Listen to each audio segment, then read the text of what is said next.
All right, folks, welcome to the Straight Red Card. We just want to start off right away by saying thank you.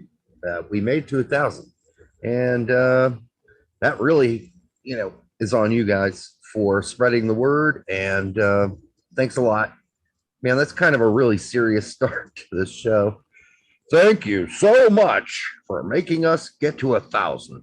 I don't want to get too serious about it because I hope we got a long ways to go, but really, it's kind of cool because we didn't think we'd get to 1,000 until Christmas, right? Yeah, we were looking at our initial numbers and seeing how they were increasing and said, well, at this rate, we'll be there by Christmas. And, we were actually still pretty stoked about that. Yeah.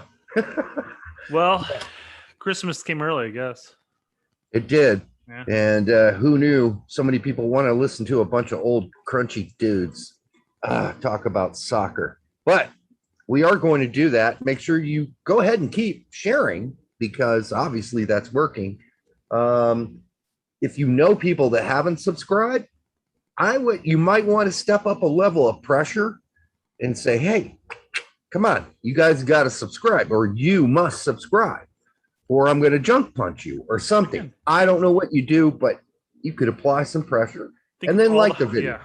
Think of all the hot takes your friends are missing out on. We got them all. Yes. We got them all. You're missing out on fucking jokes. You're missing out on all kinds of things related to what was the other one? Crap, I already forgot. Anyhow, it doesn't matter. The other inside joke is Miazga allegedly kicking Berhalter's dog. Boy, if Brett allegedly. If my memory right there is any indication of how the show's gonna go, it's going to be scary. Banger, huh? This is going to be a good one. It's going to be scary, baby, because I'm already in can't remember a fucking thing zone. All right. So we're going to start and we're going to go ahead and kind of review what happened this weekend with Pulisic and Sargent and others. And we're going to start with Pulisic. And people are going to say, he scored a goal. That's kind of his job, right? Yeah. Yeah, he had a couple of opportunities too that he could have gotten a goal from. That he had a nice little header right there at the 10th minute. Yep, just a nice little slip through it. It's unfortunate he slipped right to the goalkeeper. Anywhere else on that goal, it would have been a solid chance. Yeah, I mean, you're good to hear people say, "Well, it wasn't his best performance." Well, guess what? I mean, he's playing in the Premier League. He's not going to have like a best performance every game. But it was sufficient enough to get them a goal, and they won the game.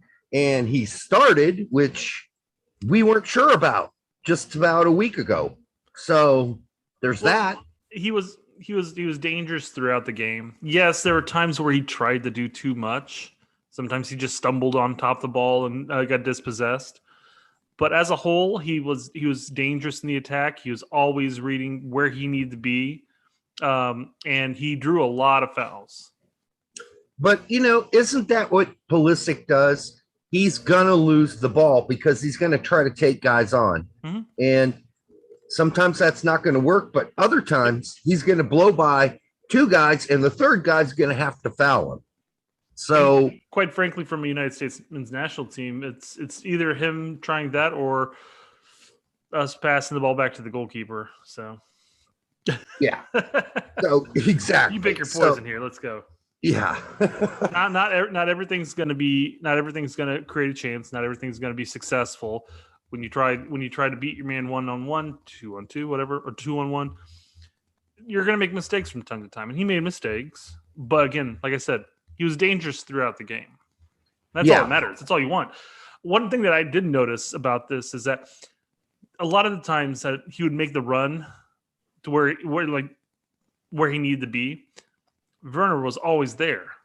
Like they both made the same run over and over and over again. A little crowded. It's weird how they're not weird, I guess. They read the game very similarly whenever they're in and around the box, but yeah.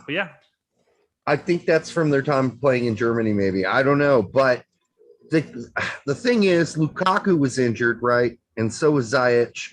So, they were limited, Chelsea, with who they could start. Now, if Lukaku takes Werner's spot and then Ziyech comes back, although we did see Pulisic start above Havertz, who I rate a lot higher than Ziyech. So this is good news because I think both of us were kind of like, I don't know how the season's going to start. Is Tuchel going to do something really weird, like start Pulisic as a left back or something? And it or a left wing back, I should say. Yeah. That didn't happen. So I think this is a good start to the season. And I know in one of the last shows, we said these might not be easy. No, we didn't say it may not be easy starts. We say it's not going to be. That's my fault. I titled the video. It should have said they may not. Sargent and Pulisic may not have an easy start to the season. But, being the dick I am, I title it are not going to have an easy start to the season. So that's on me. I fucked that up because Brett, if he would have known that I was going to say that instead of may not, he probably would have said, no, it's may not. Right? Yeah. I mean, technically speaking, grammatically and everything, you're fine with saying are not because it's never always just going to be an easy start to the season. You're always going to have players challenging your spot. So, yeah, it was definitely going to be challenging regardless. It's like I said, grammatically, you're fine. Yeah, grammatically, but people in this biz expect us to actually have opinions, and then they're going to hold us to those opinions later. But I think we're going to be fine, and Brett and I have always been fine with being wrong. So, hey guys, we call ourselves out before everybody else does. We do. I love telling you when you pick some player to start that you got it wrong. All right, so that's Pulisic. Then we move on to Sargent, who got 13 minutes in Norwich City, and I'm going to say, Brett, I was fucking impressed by that tiny 13-minute window. Yep, absolutely. I thought he came out. He was aggressive. He had no hesitation. And he was confident. Just came out running with it, and he looked good. He looked like he deserved to be there. Oh, he totally looked like confident. He was ready to try anything, even that crazy high angle shot. He's like, I'm taking that, man. That was a hell of a chance too. I know it almost went in. Much, yeah. I mean, that could have hit the bar and boom, boing, gone in. So, if I am Farka, you kiss your mother with that mouth. We're gonna abuse this guy's name for years. I can see how this is gonna go. I mean, as long as Sargent's there. Yes, right. So I think if I'm Farka, I look at that game and go, that kid belongs. He looked like he belonged more than Rashika did for whatever 70 minutes Rashika played, Sargent's teammate. I thought Rashika had moments, but I think he looked kind of out of his elements, in certain parts of the game. I thought Sargent came in and said, fuck, this is my game. This is my bitch. And I'm taking this shit over. And he tried to, whenever he got the ball, he tried to make a difference. So I'm impressed. I do have some Farkin quotes. What's about that? Sargent. I said I actually have some Farkin quotes. Oh, Sargent. We need a drum roll for that shit. So Fark, he came out and he said, he looked unbelievably bright tonight. Yes. Okay. So that was good. But he also mentioned that, with his preseason with Bremen means that he's already an option for more minutes now. Oh, I love it. So I would expect he may not necessarily start next game, but see him as an earlier sub maybe, or maybe he does start. Who knows? He looked like he deserved to be out there on that pitch. So, he did, and Norwich fans are saying, what a hell of a first game to play, against Liverpool. Seriously, it's rough. But he came out there. He didn't care. It didn't matter. He just came out there, did his biz, and he looked good doing it. Yeah, Virgil van Dijk, fuck off. I got this. He was totally confident. I loved it. And if this is any indication, if he continues on an upward motion, this might be a really good season for Sargent, even if he's stuck out there in the right wing or the right midfield spot.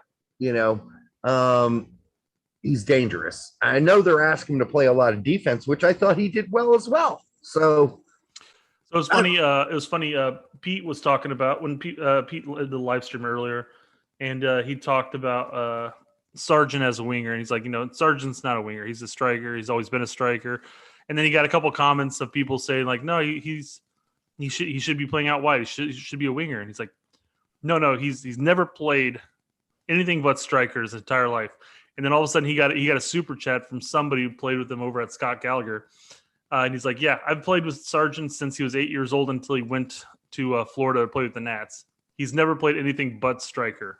So it's just, the kid's a striker. He just needs to be in the position and get service. That's all we've been saying. Yeah. I thought it might have been Berliner. He's definitely a proponent for saying that Sargent's not a striker. But then again, to be fair, Berlin may have been saying, well, he's not a striker for Bremen. Right. So I don't know. I mean, he might be being more technical. Yeah.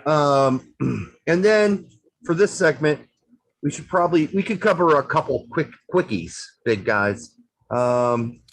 Timothy Weah got, 60 minutes, and not very good. But then the whole little team sucked, which was really surprising. They got their asses handed to them by Nice.